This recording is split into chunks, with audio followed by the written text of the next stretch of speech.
جی قال المؤلف رحمه الله تعالى في باب لا يسأل بوجه الله إلا الجنة. عن جابر بن عبد الله رضي الله عنهما قال قال رسول الله صلى الله عليه وسلم لا يسأل بوجه الله إلا الجنة. یہ باب ہے لا يسأل بوجه الله إلا الجنة، کہ اللہ تعالی کے چہرے کے ساتھ نہ سوال کیے جائے سوائے جنت کے. اسألک بوجهک الکریم، یا اللہ میں تجھ سے سوال کرتا ہوں تیرے چہرے کے واسطے سے کہ مجھے جنت عطا فرما. اتنا بڑا واسطہ اگر دے رہے ہو تو پھر طلب بھی بڑی کرو. یہ نہیں کہ تجھے تیرے چہرے کا واسطہ مجھے 100 روپیہ دے دے، ایسا انتظام فرما دے مجھے 100 روپے مل جائے، دنیا کا مال مل جائے. نہیں، یہ واسطہ بہت بڑا ہے، یہ واسطہ بہت بڑا ہے، تو اس پر طلب بھی بہت بڑی ہونی چاہیے. اللہ تعالیٰ کی سب سے بڑی نعمت جنت ہے، اللہ تعالیٰ کی نعمتیں وہاں پر، اور وہیں اللہ تعالیٰ کا دیدار ہوگا جو سب سے بڑی نعمت ہے، سب سے بڑی نعمت. ینسون نعیم الجنہ، جب تک اللہ کا دیدار قائم رہے گا جنتی جنت کی نعمتوں کو بھول جائیں گے. تو اس ذات کے چہرے کا واسطہ اتنا بڑا واسطہ اور طلب چھوٹی ہو، یہ اس کی تعظیم کے منافی ہے. اتنا بڑا واسطہ دے کر اس سے جنت کی طلب کرو، جنت کا سوال کرو. جی قال المؤلف رحمه الله تعالى في باب ما جاء في اللو. وقول الله تعالى يقولون لو كان لنا من الأمر شيء ما قتلنا هاهنا. وقوله الذين قالوا لإخوانهم وقعدوا لو أطاعونا ما قتلوا. في الصحيح عن أبي هريرة رضي الله عنه أن رسول الله صلى الله عليه وسلم قال احرص على ما ينفعك واستعن بالله ولا تعجزن، وإن أصابك شيء فلا تقل لو أني فعلت كذا لكان كذا وكذا، ولكن قل قدر الله وما شاء فعل، فإن لو تفتح عمل الشيطان. باب ما جاء في اللو، یہاں بھی زبان کے تعلق سے ایک حسن ادب کی تعلیم ہے.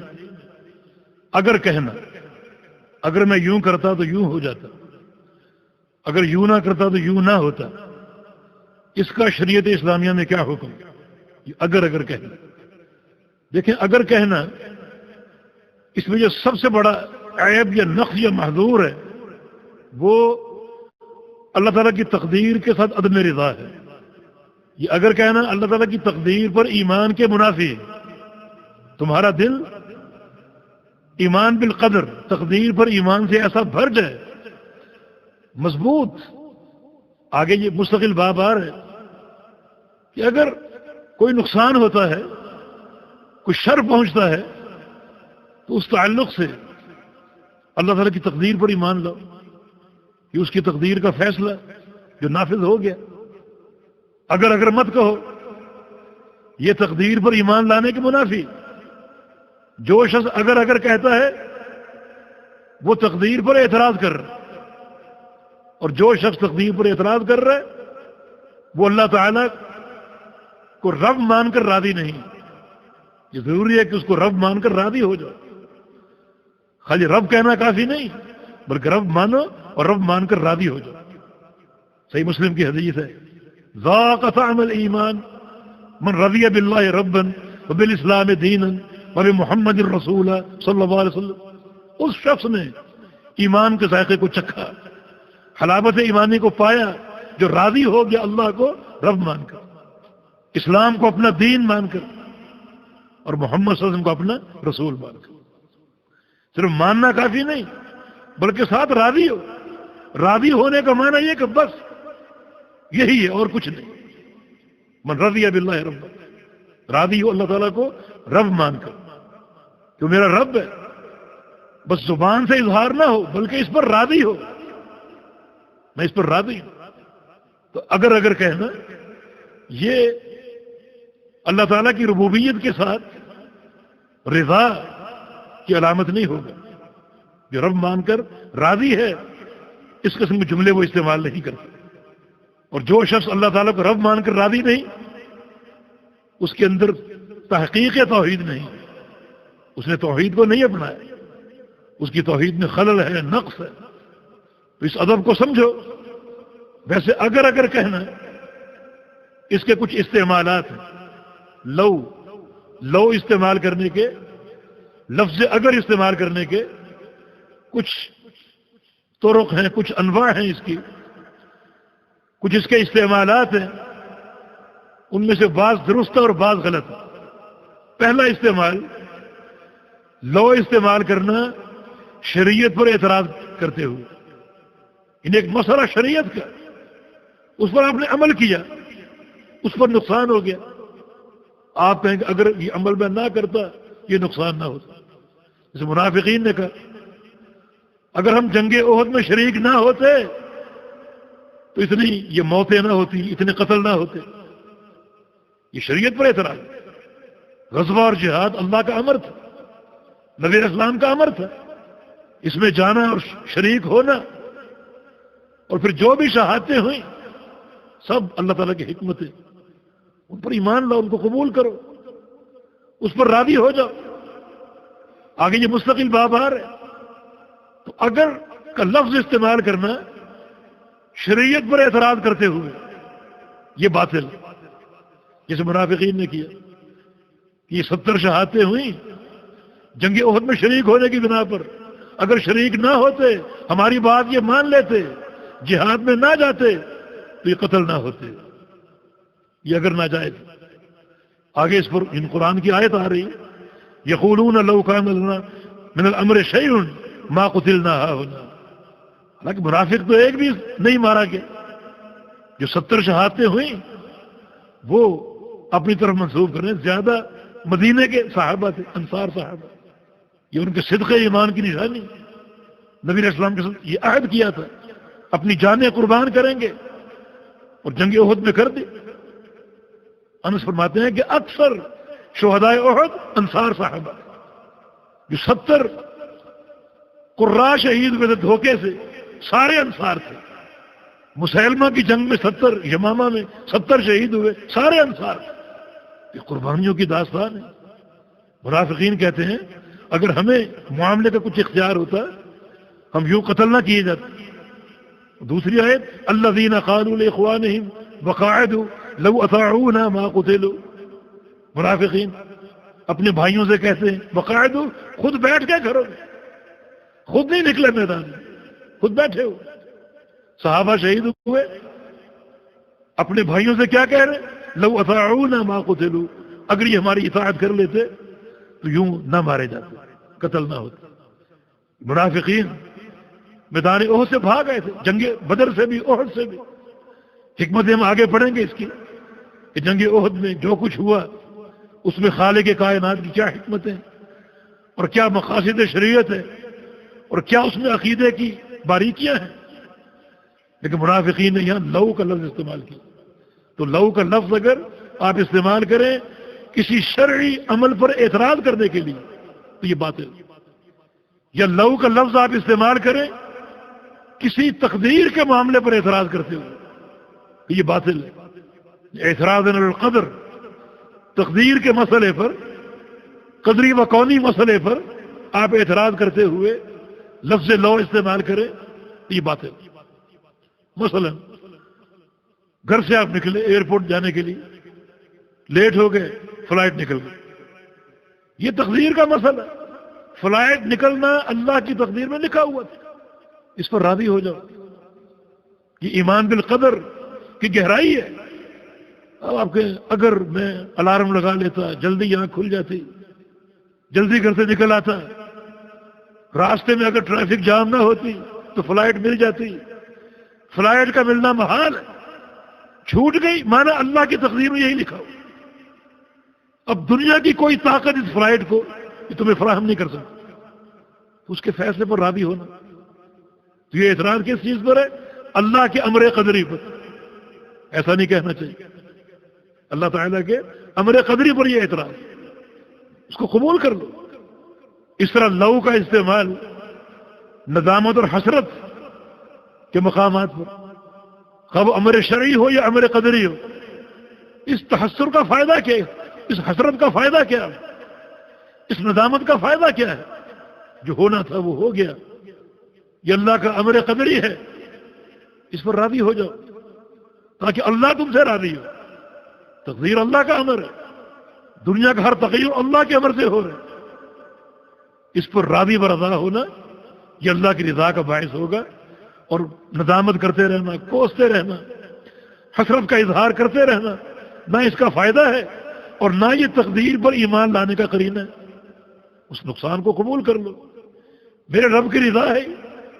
جن کے ایمان قوی ہوتے ہیں بڑے بڑے نقصان وہ اللہ کی رضا سمجھ کے قبول کر لیتے ہیں، اور اللہ ان کو بدلہ دیتا ہے ان کا۔ وہ آپ کو حدیث سنائی تھی کہ فرشتے کسی بچے کی روح قبض کرتے تو اللہ فرماتے میرے بندے کی آنکھوں کی ٹھنڈک تھا، یہ اس کے دل کا یہ ٹکڑا تھا، تو اس کو چھین کر لے، یا اللہ تیرا امر تھا، میرے بندے کو سناؤ وہ کیا کر رہے؟ یا اللہ وہ تیری رضا پر راضی ہے، تیری رضا پر راضی ہے۔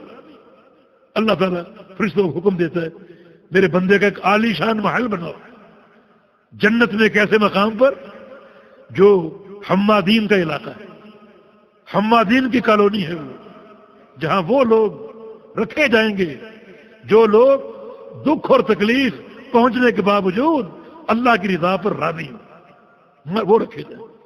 یا اللہ بیٹا اس کا چھین لیا اور تیری وہ حمد بیان کر دیا۔ اللہ تعالیٰ کا ہر امر عدل ہے، بظاہر نقصان ہو وہ عدل ہے، فائدہ ہو وہ عدل ہے۔ اس نقطے کو سمجھانا مقصود ہے کہ لو لو مت کہو۔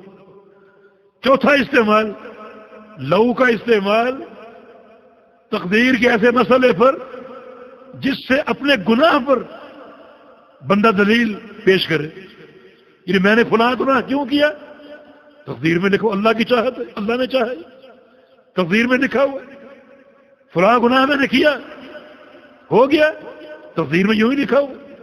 اپنے کیے کو تقدیر پہ ڈال دیا۔ اللہ اگر نہ چاہتا وہ گناہ میں نہ کرتا۔ مشرکین مکہ کہا کرتے تھے لو شاء اللہ ما اشرکنا، ہم شرک کر رہے ہیں، یہ تقدیر میں لکھا ہوا ہے۔ اللہ اگر چاہتا ہم شرک نہ کرتے تو اپنی معصیت کو وہ کس پر ڈال رہے ہیں؟ تقدیر کے لکھے ہوئے پر، نوشتہ ہے تقدیر۔ اس معنی میں بھی لو جو ہے وہ ناجائز۔ آپ کے ذہن میں ایک اشکال آئے گا کہ آدم علیہ السلام نے نوشتہ تقدیر سے استدلال کیا تھا۔ صحیح بخاری کی حدیث ہے، عالم ارواح میں دونوں کی ملاقات ہوئی، موسیٰ علیہ السلام اور آدم علیہ السلام۔ ملاقات کی کیفیت اللہ جانتا۔ موسیٰ علیہ السلام نے کہا انت ابونا، آپ ہمارے باپ ہیں، اللہ تعالیٰ نے آپ کو جنت دی، صرف ایک دانے سے روکا تھا، آپ وہ کھا بیٹھے اور خود بھی جنت سے نکلے، ہمیں بھی نکال دی۔ وہ دانا اگر آپ نہ کھاتے تو آپ جنت میں ہوتے، ہم آپ کی اولاد بھی جنت میں ہوتے۔ ایک حدیث میں آتا ہے کہ فضاحتنا، آپ نے ہمیں فضیحت میں ڈال دی، آپ نے ہمیں فضیحت میں ڈال دی۔ یہ موسیٰ علیہ السلام کا اعتراض تھا۔ آدم علیہ السلام کا جواب کیا تھا؟ کیا جواب تھا؟ کہ لما تحتج علیہ بما كتب اللہ علیہ، کہ تم اس مسئلے پر کو دلیل بنا کر مجھ سے بحث کیوں کر رہے ہو جو اللہ نے لکھا ہوا تھا؟ نوشتہ تقدیر تھا، تقدیر میں لکھا ہوا تھا کہ میں نے یہ دانہ کھانا ہے، وہ میں نے کھایا، جنت سے نکل گئے۔ تو کہتے ہیں یہ ایک نافرمانی۔ آدم علیہ السلام نے بھی اس نافرمانی پر تقدیر کے لکھے ہوئے سے استدلال کیا۔ لیکن فرق ہے ان دونوں باتوں میں۔ مشرکین کا کہنا ہمارا شرک کرنا اس لیے ہے کہ تقدیر میں یوں ہی لکھا ہوا ہے، وہ شرک میں ملوث ہونے کے ساتھ ہے۔ آدم علیہ السلام نے یہ بات کب کہی؟ توبہ کر کے، استغفار کر کے، یا اللہ مجھے معاف کر دے، سچی توبہ کی، اللہ نے قبول کر لی۔ ٹھیک ہے، اب جو ہو چکا ہے بندہ اس کے بارے میں کہہ سکتا ہے کہ یہ تقدیر میں لکھا ہوا تھا، جو ہوا ہے وہ تقدیر کے منافی تو نہیں ہے، اللہ کی تقدیر غلط نہیں ہو سکتی، تقدیر کے مطابق ہے۔ لیکن معصیت پر یہ جملہ کب کہا جائے گا؟ جب توبہ کر لی جائے اور معاملے کو پاک صاف کر لیا جائے۔ اس طرح لو کا استعمال ایک اور بھی ہے یہ مختلف تمناؤں میں لو کا استعمال کرنا. اگر میں یوں کر لوں مجھے فلاں چیز مل جائے. اس کا تعلق مستقبل سے، ماضی سے نہیں. یعنی ماضی کے امور کے تعلق سے لو کا استعمال ممنوع ہے. مستقبل کے حوالے سے اگر میں یوں کر لوں، کل ایسا کر لوں تو مجھے فلاں چیز مل سکتی. زمانہ ہے مستقبل، تمنا. یہ تمنا کیسی؟ اس تمنا کی دو قسمیں ہیں. یا تو آپ کی تمنا اچھی چیز کی ہے یا بری چیز کی، یا اچھی چیز کی یا بری چیز کی. اگر تمنا آپ کی خیر کی ہے تو پھر لو کا استعمال جائز ہے، جس کا تعلق زمانہ ماضی سے نہیں بلکہ زمانہ مستقبل سے. اور تمنا بری ہے تو پھر وہ چیز بھی بری ہے اور لو کا استعمال بھی برا ہے. تو مستقبل میں کوئی تمنا آپ کرنا چاہیں اس کے لیے لو کا استعمال آپ کی تمنا پر موقوف ہے. تمنا اگر خیر کی ہے تو لو کا استعمال درست ہے اور تمنا بھی درست ہے. اور تمنا اگر شر کی ہے، کسی معصیت کی ہے، تو وہ تمنا بھی باطل ہے اور لو کا استعمال بھی غلط ہوگا. ایک اور لو کا استعمال چھٹا جس کا تعلق زمانہ مستقبل سے ہو اور وہ خیر محض، اس میں خیر ہو، مستقبل کے زمانے سے اور خیر سے متعلق ہو، تو اس کو لو کہہ کر آپ طلب کر سکتے ہیں. رسول اللہ صلی اللہ علیہ وسلم نے فرمایا تھا لَوِ اسْتَقْبَلْتُ مِنْ أَمْرِي مَا اسْتَدْبَرْتُ مَا سُقْتُ الْهَدْيَ، کہ اگر جو کچھ میں نے کیا اگر میں نے پہلے سوچا ہوتا تو میں قربانی ساتھ لے کر نہ آتا. ما سقت الہدی، میں قربانی ساتھ لے کر نہ آتا. یہ اشارہ حج قران کی طرف ہے. رسول اللہ صلی اللہ علیہ وسلم نے حج قران کیا تھا، حج عمرہ ایک ہی احرام کے ساتھ. حج قران میں یہ شرط ہے کہ میقات سے قبل قربانی آپ کے ساتھ ہو. نبی علیہ السلام مدینے سے نکلے، اپنی قربانی لے کر نکلے تھے، اور جن جن صحابہ نے حج قران کیا تھا سب قربانیاں لے کر آئے تھے. تو میقات سے قبل اگر قربانی ہو وہ حج قران ہوتا. تو فرمایا کہ اگر میں نے پہلے سوچا ہوتا، جو میں نے فیصلہ کیا ہے، تو میں قربانی ساتھ لے کر نہ آتا. وہ آئندہ کے لیے آپ ایک خیر کا راستہ بتا رہے ہیں کہ بہترین حج تمتع ہے، جس میں قربانی میقات سے قبل نہیں ہوتی بلکہ قربانی آپ کو وہیں سے لینی، میقات کے بعد جہاں سے بھی لے. یہ ایک مستقبل کی ایک خبر خیر ہے، ایک تمنا خیر ہے، اور یہ خیر محض ہے. تو مستقبل کا ایسا حال یا ایسا امر جو صرف خیر ہی خیر پر مشتمل ہو، اس میں اگر کا لفظ استعمال کر سکتے، کیونکہ خیر جہاں بھی ہو اس کا حصول ایک شرعی مطلوب ہے، اس کا حصول شریعت کے منافی اور شریعت کے خلاف نہیں ہے. تو باب ما جاء فی اللو، لو کہنے کا حکم. تو جن جن صورتوں میں لو یعنی اگر کہنا ناجائز ہے وہ اس سے بچنا چاہیے، کیونکہ یہ لو جو ہے یہ تقدیر پر ایمان لانے کے منافی. اور جو دور مستقبل ہے اس کا معاملہ تقدیر سے نہیں. یعنی کسی چیز کا تقدیر میں ہونا یہ کب معلوم ہوگا؟ جب وہ کام ہو جائے. جب یہ کام ہو جائے تو اس کا معنی یہ تقدیر میں یوں لکھا ہوا تھا. مستقبل کے حوالے سے تقدیر جو ہے وہ اللہ کا راز ہے، اسے کوئی نہیں جانتا اللہ یہ کوئی پیش گوئی ہو اللہ تعالیٰ کی طرف سے یا اللہ کے رسول صلی اللہ علیہ وسلم کی طرف سے. جیسے رسول صلی اللہ علیہ وسلم کی حدیث ہے، آپ نے میدان احد میں فرمایا تھا کہ ھذا مصرع فلان، ھذا مصرع فلان غدا، ھذا مصرع فلان غدا. انشاءاللہ آپ نے باقاعدہ انگلی رکھی کہ کل یہاں فلاں کافر کی لاش گری ہوگی، اور یہاں فلاں کافر کی، یہاں ابو جہل کی، یہاں فلاں کی، یہاں فلاں کی. باقاعدہ آپ نے جگہوں کو نامزد کیا تھا. یہ کل کی خبر ہے، اللہ تعالیٰ کی وحی کی روشنی میں. امیر عمر فرماتے ہیں اگلے دن جب معرکہ ختم ہوا تو میں نے باقاعدہ میدان بدر کا معائنہ کیا. نبی علیہ السلام نے جہاں اشارہ کیا تھا وہیں وہ کافر پڑا ہوا، اس کی لاش پڑی ہوئی. یہ خبر پر حق، تو ہم یہ کہہ سکتے ہیں نبی علیہ السلام کی خبر حق ہے اور کل ایسا ہی ہوگا، یہی تقدیر میں لکھا ہوا. تو تقدیر کا پر ایمان یہ فلاں خبر تقدیر کی ہے یا نہیں، یہ کب معلوم ہوگا؟ جب وہ کام ہو چکا ہو، ہم کہیں گے تقدیر میں یہی تھا، لیکن کل کے احوال کوئی نہیں جانتا۔ تقدیر اللہ کا راز ہے، سر اللہ، اللہ کا راز ہے، یہ پہلے معلوم نہیں ہو سکتا۔ نبی علیہ السلام خطبہ ارشاد فرما رہے تھے، آپ کا نواسا حسن مسجد میں آگے چلتے چلتے گھٹنوں کے بل، آپ کو اس پر پیار آیا، آپ نے اتر کے اس کو اٹھا لیا، پھر فرمایا کہ ابنی ھذا سید، میرا یہ بیٹا سردار ہوگا، یہ بیٹا میرا سردار ہوگا۔ وَلْيُصْلِحُ اللَّهُ بِهِ بَيْنَ طَائِفَتَيْنِ عَظِیمَتَيْنِ مِنَ الْمُؤْمِنِینَ، اور اللہ میرے اس بیٹے کے ذریعے دو بڑی جماعتوں میں صلح کرائے گا، دو بڑی جماعتوں میں صلح، یہ پیش گوئی ہے، یہ بیٹا سردار ہوگا۔ صحابہ نے اس حدیث سے جو پہلی چیز سمجھی وہ کیا تھی کہ نبی علیہ السلام کو اب تک بچوں کی وفات کے بڑے صدمے برداشت کرنے پڑے، تو کم از کم حسن بچپن میں فوت نہیں ہوگا، یہ جوان ہوگا، بڑا ہوگا، حتیٰ کہ سردار ہوگا، حتیٰ کہ دو جماعتوں کے درمیان صلح کرانے کے قابل ہوگا۔ یہ صحابہ کا فہم تھا اس حدیث، ایمان بالقدر، کیونکہ نبی علیہ السلام کی خبر حق ہے، تو تقدیر میں یہ نہیں لکھا ہوا ہے، لہذا ماضی میں جو کچھ ہو چکا ہے اس پر تعصب، حسرت اور لو استعمال کرنا ناجائز ہے۔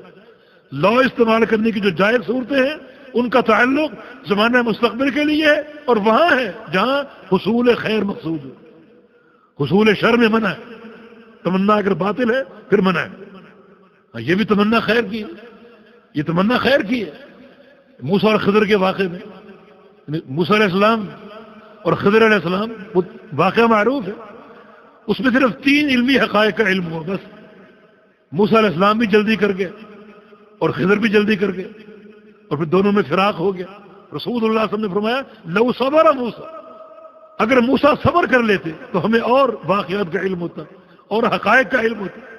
یہ بھی طلب خیر کے تعلق سے ہے، تو لو کا استعمال اگر طلب خیر میں ہو تو جائز ہے، اگر طلب شر میں ہو، حسرت ہو، ندامت ہو، تقدیر پر اعتراض ہو، شریعت پر اعتراض ہو، تو پھر یہ باطل ہے۔ جیسے ان دونوں آیتوں میں منافقین نے لو استعمال کیا، دونوں کا تعلق جنگ احد سے ہے، یعنی جنگ احد میں شرکت کرنا، وہ اس پر ان کو اعتراض ہوا، اگر ہم نہ جاتے، شریک نہ ہوتے تو قتل نہ ہوتا۔ یہ باطل ہے، یہ لو باطل ہے۔ اور پھر یہ صحیح مسلم کی حدیث جناب ابو ہریرہ کی روایت سے کہ رسول اللہ صلی اللہ علیہ وسلم نے فرمایا احرص علی ما ينفعک واستعن باللہ ولا تعجزن، حرص کرو اس چیز کی تمہیں نفع دے، خواہ وہ دنیاوی معاملات ہوں یا اخروی معاملات ہوں، ایسا کام کرو یا شروع کرو جو نفع کا باعث ہے۔ جس کام میں نقصان نظر آ رہا ہے وہ کام نہ کرو، یہ شرعی مقاصد کے خلاف ہے۔ جان بوجھ کے ہلاکت، جان بوجھ کے خسارے کا راستہ اختیار کرنا مت کرو۔ یہ نبی علیہ السلام کی تاکید ہے، خواہ دنیا کے امور ہوں یا آخرت کے امور ہوں، صرف ان کاموں کے حرص کرو جو تمہارے لیے نافع ہوں۔ اسی لیے پیغمبر علیہ السلام کی حدیث ہے کہ جو شخص کسی بیوقوف آدمی کو، کسی احمق آدمی کو تجارت کا معاملہ سونپ دے اور اسے پورا خدشہ ہے کہ نقصان ہوگا، اللہ تعالیٰ اس کی دعا قبول نہیں کرے گا، اس کی دعا قبول نہیں ہو۔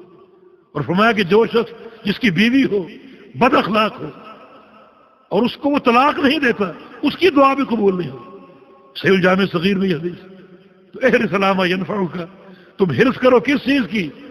جو نافع چیز ہے، نفع بخش ہو۔ واستعن باللہ، اور جب اس کے حرص کر لو اور وہ کام شروع کر دو تو پھر کیا ہے؟ واستعن باللہ، پھر اللہ کی مدد طلب کرو، اللہ پر توکل کر لو کہ تم نے پوری چھان پھٹک کے ساتھ اور پوری محنت کے ساتھ ایک صحیح چیز کا انتخاب کر لیا، شرعاً اور دنیا کے قوانین کے مطابق اب اس کام کا آغاز کر دیا، اللہ پر توکل کرو اور اس سے استعانت کرو۔ بلا تعجزن، اور عاجز نہ ہو، اور عاجز نہ ہو، بلکہ اس شے میں پوری اپنی طاقت کا، اپنی جدوجہد کا اور اپنے وسائل کا استعمال کرو اس فائدے کو حاصل کرنے کے لیے، اور اس فائدے کے تعلق سے، اس کے حصول کے تعلق سے تم میں عجز نہ آئے، کمزوری نہ آئے، بلکہ اتقان ہو اور اس کی درستگی ہو، اس کو اور سنوارنا مقصود ہو، اور عاجز نہ بنے۔ وإن أصابك شيء فلا تقل لو أني فعلت كذا لكان كذا وكذا. اگر تمہیں کوئی نقصان ہو جائے، جب تم نے پوری ایک دیانتداری کے ساتھ ایک نافع چیز کا انتخاب کر لیا، اللہ تعالیٰ کی استعانت کے ساتھ وہ شروع بھی کر دی، اور کوئی عجز نہیں، کوئی کمزوری نہیں، بلکہ پوری طرح اس عمل پر سیطرہ ہے، پھر بھی کوئی نقصان ہو جائے تو پھر یہ نہ کہو کہ لو انی فعلت کذا لکان کذا وکذا، کاش میں اگر یوں کر لیتا تو یوں ہو جاتا، اگر یوں نہ کرتا تو یوں نہ ہوتا. وہی لو کا استعمال. پھر نہ کرو، ایسا نہ کہو. تم نے اپنی پوری محنت کی، جدوجہد کی، اللہ پر استعانت، اس پر توکل، مگر پھر بھی نقصان ہو گیا. اللہ کی تقدیر، اس کی مشیت ہے، اس میں کوئی نہ کوئی اس کی حکمت ہے. تو اس قسم کے الفاظ نہ کہو، ولیکن قل، اس کی جگہ یوں کہو کہ قدر اللہ وما شاء فعل، یا قدر اللہ وما شاء فعل، یہ اللہ کی تقدیر تھی، جو اس نے چاہا وہ کیا. یہ پروردگار کی مشیت تھی، اس کی تقدیر میں یوں ہی تھا، جو اس نے چاہا اس نے کیا.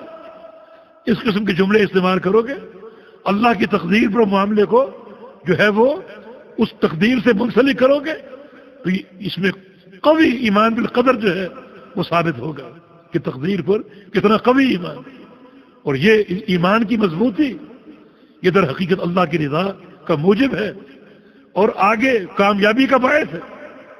اللہ رب العزت اس جملے پر راضی بھی ہوگا، اور آگے جو نقصان ہوئے ہیں اللہ تعالیٰ ان کا ازالہ بھی کرے گا. اور اگر دنیا میں نہ بھی ہو تو یہ جملہ آخرت کا، قیامت کا ذخیرہ بن جائے گا، اور بندے کو آخرت میں اللہ تعالیٰ کی رضا جو ہے وہ حاصل ہوگی. اگر مت کرو، لو مت کہو. کیوں؟ فإن لو تفتح عمل الشیطان، اس لیے کہ لو جو ہے وہ شیطان کے عمل کو کھولتا ہے. ایک حدیث میں تفتح باب الشیطان، لو سے شیطان کے دروازے کھلتے ہیں. شیطان کے دروازے، شیطان اپنا وار کرے گا. یعنی بندے کے دل میں تقدیر پر ایمان لانے کے اعتبار سے کچھ جھول آ گیا، کچھ کمزوری آ گئی. اب شیطان اس پر حاوی ہونے کی کوشش کرے گا، اور اس کے ایمان کو کمزور کرے گا، اور اس پر حملہ کرے گا، اپنے مداخل کھولے گا. لیکن اگر ایمان قوی ہو تو شیطان کو وار کرنے کا موقع نہیں ملے گا. اور شیطان تو اس تعلق سے بڑی کھلی نگاہوں سے دیکھتا ہے کہ کسی طرح بندے کے ایمان کو کمزور کر دو، اس کے ایمان کو جو ہے وہ باطل کر دو، باقی پھر جو مرضی کرتا ہے. ابن قیم فرماتے ہیں کہ شیطان کی پہلی کوشش بندے کے تعلق سے یہ ہے کہ اس کی توحید میں اضطراب پیدا کرو، ایمان میں اضطراب پیدا کرو. اس میں کامیاب نہ ہو سکے تو اس کی دوسری کوشش یہ ہے کہ اس کے اندر بدعت کو داخل کرو، اس کے عقیدے میں یا اس کے عمل میں بدعت کو شامل کرو. ایسا کیوں کرتا ہے؟ ایسا اس لیے کرتا ہے کہ اگر بندہ شرک یا بدعت کے جال میں پھنسنے میں کامیاب ہو جائے تو پھر شیطان اس کو چھوڑ دیتا ہے، اس پر محنت نہیں کرتا. جاؤ اب جا کر تہجد پڑھو، روزے رکھو، ہر سال حج کرو، ہر مہینے عمرے کرو، مساجد بناؤ، مدارس بناؤ، یتیم خانے قائم کرو، اب مجھے کوئی پرواہ نہیں. کیوں؟ شرک یا بدعت کی موجودگی میں اللہ تعالیٰ ان میں سے کوئی نیکی قبول نہیں کرے گا. ومن یکفر بالایمان فقد حبط عملہ، جو شخص ایمان کے ساتھ کفر کر بیٹھا اس کے سارے اعمال برباد ہیں. یہ شیطان کا مدخل.